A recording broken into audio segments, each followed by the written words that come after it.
another video. So আজকে আমি চলে এসেছি আমাদের এই গ্রামের একটা অপূর্ব জায়গায়। তো একবার প্রকৃতিটা চারিদিকে দেখে নাও কেমন।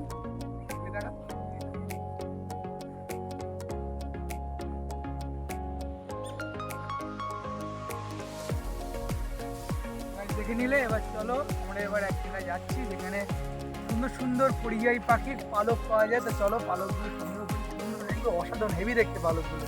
চলো পালকগুলো সংগ্রহ করা যায়।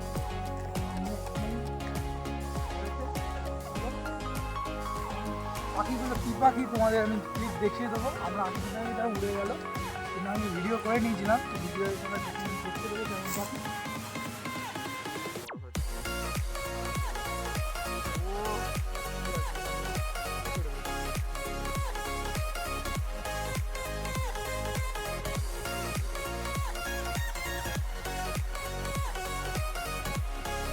চলো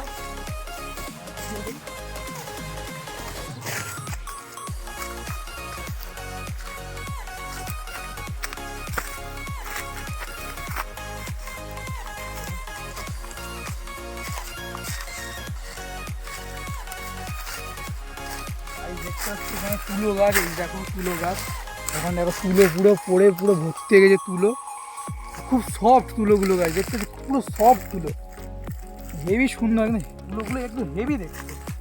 তাহলে এখান থেকে তুলো সংগ্রহ করা যাবে, ভালো ভালো তুলো আছে।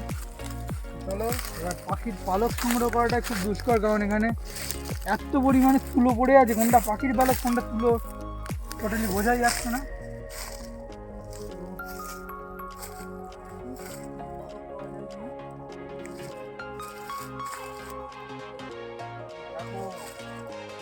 তুলোগুলো দেখো, তুলোগুলোই তো দেখে সুন্দর লাগছে, ভালো করে তুলোই দেখতে পাবো।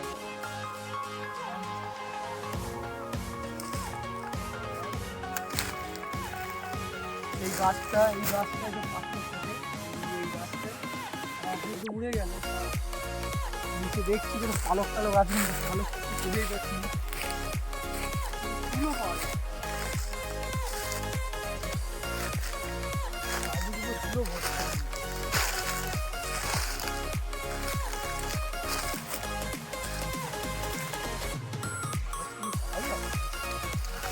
পালক মনে হয় নেই, পালক আর পালক তো এক হয়ে গেছে, পালক কিন্তু ছিঁড়েই পাবে।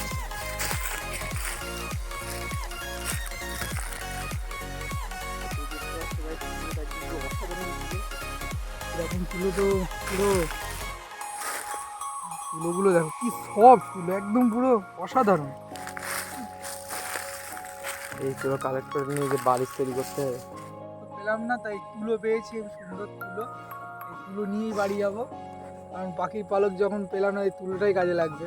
তো চলো এই অবধি আজকের ব্লগটা, এটা মিনি ব্লগ আসলে একটা। তো এই নিয়ে আজকে বাড়ি যাই, চলো। অন্ধকার